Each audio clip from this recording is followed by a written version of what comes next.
When the cameras roll live, millions of viewers expect entertainment. But sometimes they witness the unthinkable.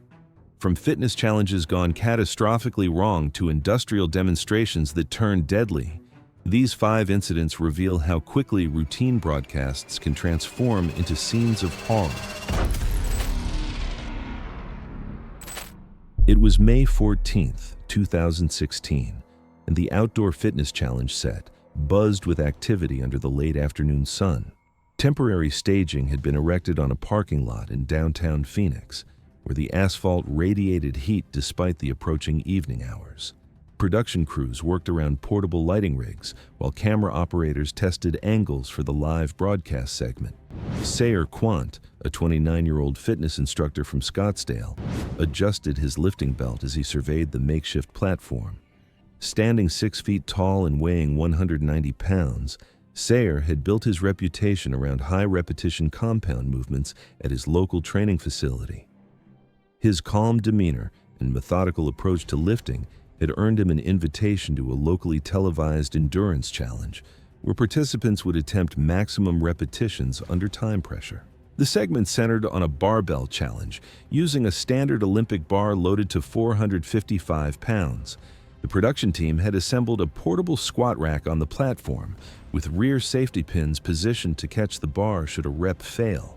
2 production assistants, neither with formal spotting certification, positioned themselves at either end of the bar. The platform itself consisted of interlocking rubber panels laid over the asphalt, creating a slight seam where 2 sections met near the center. Sayer had completed his warm-up routine and felt confident about the weight. The challenge required maintaining proper form while cameras captured every repetition for the live audience. He approached the bar methodically, checking his foot placement and grip position as he had done countless times before. His years of training had taught him to respect heavy weights, but the television environment added an unfamiliar element of pressure and distraction. The first several repetitions proceeded smoothly. Sayer maintained his breathing pattern and kept the bar path consistent as the timer counted down. The production assistants flanked him, ready to assist if needed, while cameras captured the effort from multiple angles. Sweat began forming on his forehead as the repetitions accumulated, but his form remained solid. On what would become his final repetition, Sayer's right foot shifted slightly as it contacted the seam between platform panels. The movement was subtle but enough to alter his balance as he rose out of the squat with the weight still across his upper back. The bar began drifting forward across his shoulders, shifting his center of gravity beyond recovery. As Sayer attempted to correct the bar's position, the weight became unmanageable. The loaded barbell dropped unevenly off his shoulders, striking his upper chest and neck before the rear safety pins could fully engage. The left sleeve contacted the platform first, causing the assembly to twist and jam against the rack uprights, preventing a clean roll-off that might have reduced the impact. The production assistants immediately moved to lift the bar, but the 455-pound load exceeded their combined capacity, especially given the awkward angle created by the twisted assembly and the leverage disadvantage of working around the rack uprights. Sayer remained pinned beneath the weight, his torso compressed in a way that restricted normal chest expansion and breathing. Broadcast cameras maintained their wide shots as the incident unfolded live, before the control room cut to a static wide angle and then abruptly to commercial. The coordinated effort to remove the bar took approximately 2 minutes, during which time Sayer showed no signs of movement or response. When the weight was finally lifted clear, on-site medical personnel found Sayer unresponsive and not breathing effectively. Despite immediate resuscitation attempts, they were unable to restore normal circulation or respiratory function. He was pronounced dead at the scene, with investigators later determining that compressive chest trauma had led to cardiac arrest. The fitness challenge segment was immediately canceled mid-broadcast, with anchors later returning live to acknowledge a serious on-air emergency without further details, and the temporary set was cleared within hours. The incident prompted reviews of safety protocols for televised physical challenges, particularly regarding spotter qualifications and equipment positioning. Official reports confirmed that the platform seam and subsequent bar drift had initiated the sequence of events, though the ultimate cause of death remained the crushing force applied to Sayer's chest and neck region.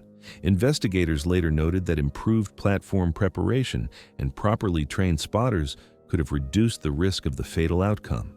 That moment ended in seconds. The next case unfolded live, with nowhere to fall but straight down.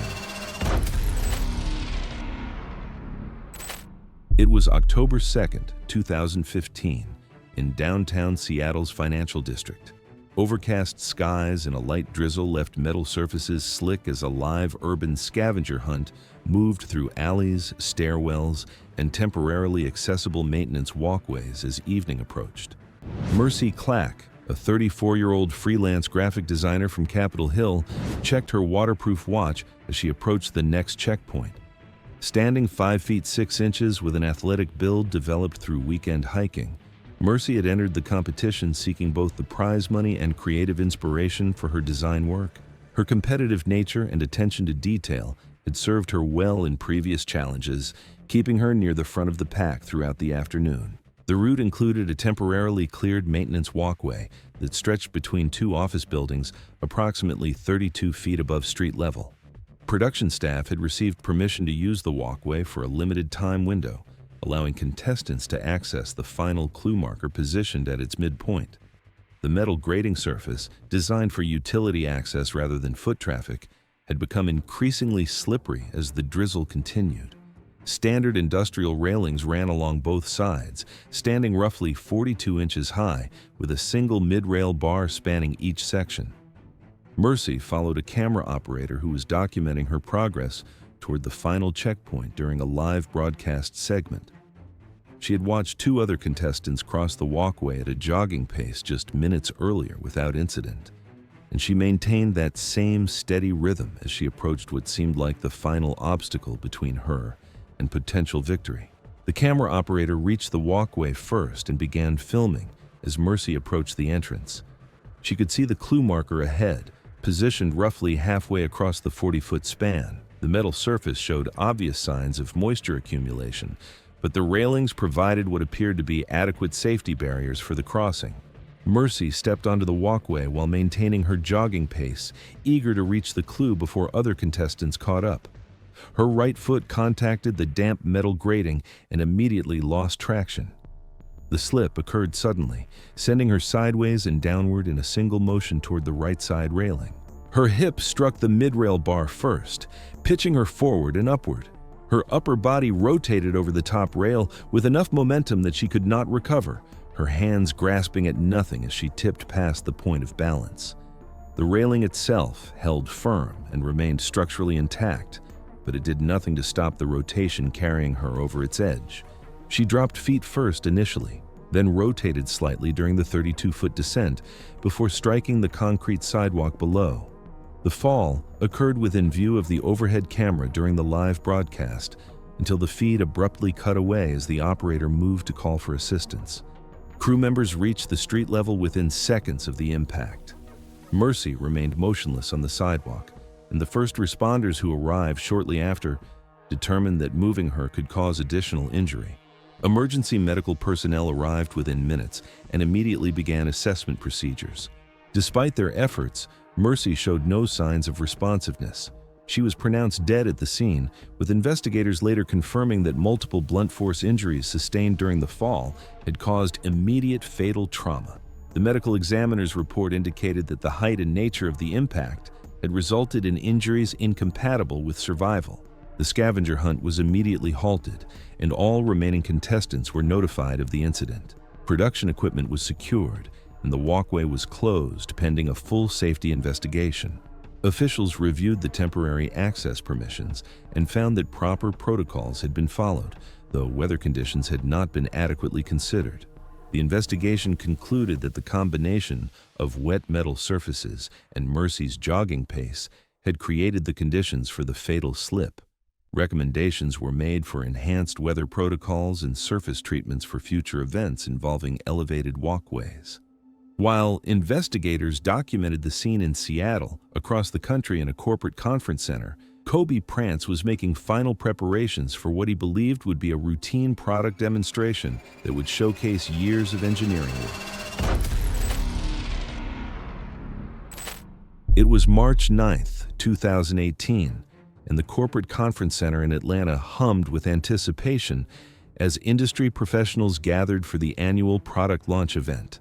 The main auditorium featured a raised demonstration stage, equipped with professional lighting and multiple camera angles for a live televised broadcast, with a simultaneous stream to remote attendees.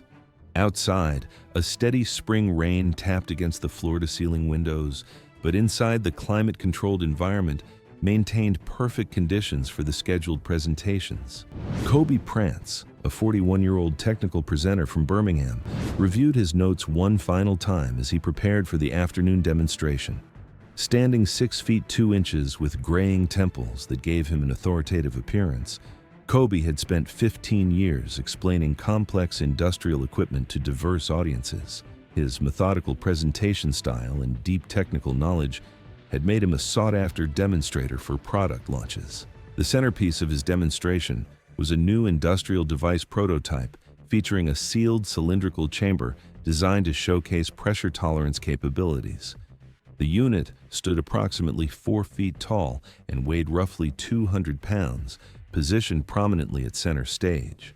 That morning, maintenance technicians had installed a replacement end cap seal to ensure optimal performance during the presentation, though the rush timeline had prevented the usual secondary pressure verification procedures. Kobe had originally planned a longer demonstration sequence, but broadcast scheduling requirements had compressed his segment to fit the available time slot.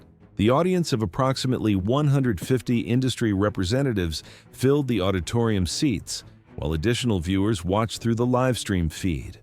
He positioned himself directly beside the unit to provide clear sight lines for both the in-person audience and remote cameras.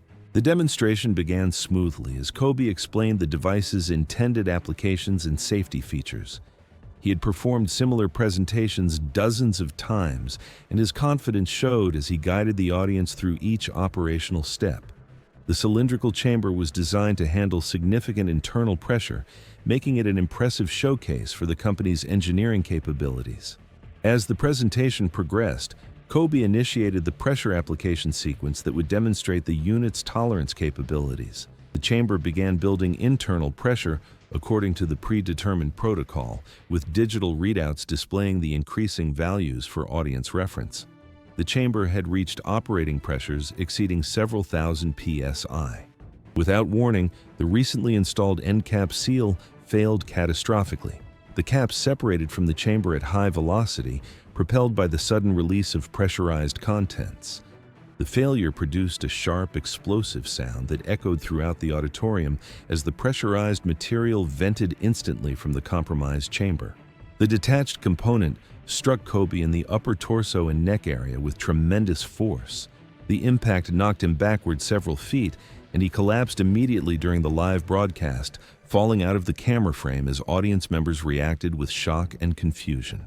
The live broadcast cut away moments later as venue staff rushed onto the stage. Venue staff and attendees reached Kobe within seconds of the incident. The malfunctioning device was immediately secured and powered down to prevent any additional hazards. Kobe remained motionless where he had fallen, showing no signs of responsiveness, despite the immediate attention from multiple people. Venue emergency responders reached Kobe within minutes and began assessment procedures. Despite their immediate intervention and continued resuscitation efforts, they were unable to detect any vital signs or restore normal physiological function. Kobe was pronounced dead at the scene, with investigators later determining that the high-velocity impact from the failed component had caused fatal trauma to his upper torso and neck region. The medical examiner confirmed that the force of the strike had resulted in injuries incompatible with survival. The product launch event was immediately suspended, and the demonstration area was secured pending investigation. Engineers examined the failed seal and determined that improper installation procedures, combined with the compressed timeline, had contributed to the catastrophic failure. We've got more disturbing live TV moments coming up, so hit that subscribe button if you want to see how broadcasts meant for millions can turn horrifying in seconds. It was January 22nd, 2017, and the rocky coastline near Bar Harbor stretched under a gray winter sky as Atlantic swells rolled steadily toward shore. The temperature hovered around 6 degrees Fahrenheit, with a stiff onshore breeze carrying the salt spray inland. Tide charts indicated rising water levels throughout the afternoon, with swells averaging 6 to 8 feet as they crashed against the granite ledges that formed the rugged shoreline. Drover Plint, a 52-year-old field correspondent from Portland, adjusted his wireless microphone as he surveyed the broadcast location. Standing 5 feet 10 inches, with weathered features that reflected 2 decades of outdoor reporting, Drover had built his reputation covering coastal weather events throughout New England. His calm demeanor and ability to convey complex meteorological information had made him a trusted voice during storm coverage. The segment was scheduled during the rising tide to capture the dramatic visual effect of waves striking the rocky shore.